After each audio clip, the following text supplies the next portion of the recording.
It's going to be, I'll try not to get too emotional, but I played for the Madison Capitals, the USHL team, 92-93.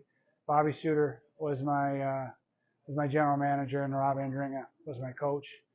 And, you know, most Madisonians know what they mean to Madison hockey in general and this community, and both were taken away from us just much too young, right? And when we won the cup on Tuesday, June 13th, the next day you make some calls to people. I would have called Rob Andring, I would have called Bobby Suter for sure. Like, they just had a huge impact on my life, not just on the ice, but obviously who I was as a person.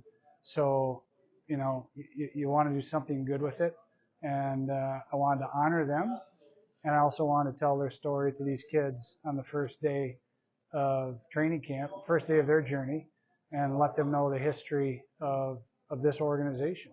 And so I was really grateful to the coaches here and the organization to let me do it.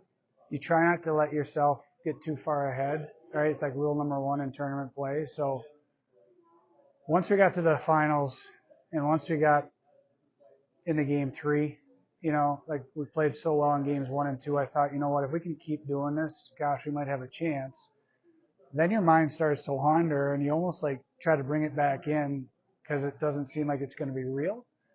But once we won it, I talked to my wife, Elise, and I said, we need to do something good. So one of the things that we're doing, and I'd love it if you guys would have this on, WKOW is one of our sponsors. Is we're taking donations to Safe Harbor, which is an organization here that helps families, kids who are abused and their families.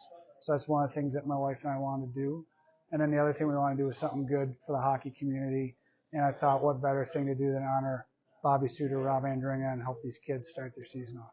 So this morning, I wanted my wife and I to have some just quiet time because she makes so many sacrifices. Our Great Dane drank water out of it. So we wanted to make sure he got to do that. And then we had immediate family and some elderly people stop by who are close to us who can't make it to a bigger party. We have a bigger venue, a bigger party tonight. It's private. But we wanted to make sure we could connect with everybody possible. So.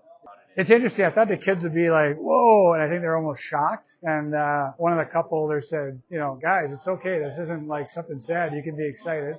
The message was, it's okay to dream.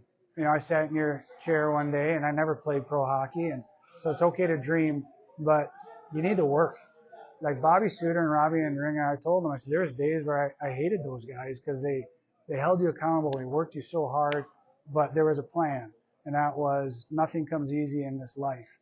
And if you want to get somewhere, you can, but you got to roll up the sleeves. You got to get after it, and that's a choice right here. And so that was the biggest message: is you got all this in front of you. What do you want to do with it?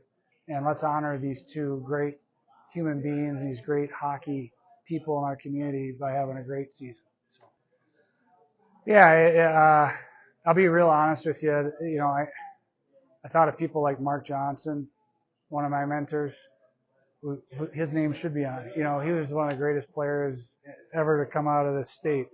I've become close to Shea Weber. Shea Weber didn't win. Like, I thought more of those people, like almost like, gosh, I feel bad. Almost that my name and theirs is not. It's incredibly humbling. I'm very honored. It doesn't seem real, to be honest with you. But yeah, I'm extremely proud. Other than the day that I got married, it was the best day of my life, no doubt about it. So. John Cooper, the coach of Tampa, I've known since about 2000. He's a dear friend, and I said, tell me like some of the what should I know when I get the cup? And one of the things he said, you should surprise a group. You pick the group, he said, but you should surprise them. He said, there's something really cool about doing that. So I wanted to work it in with that, right? So I asked Andrew and their staff, Andy Brandt and their staff, can you make it a surprise for the kids?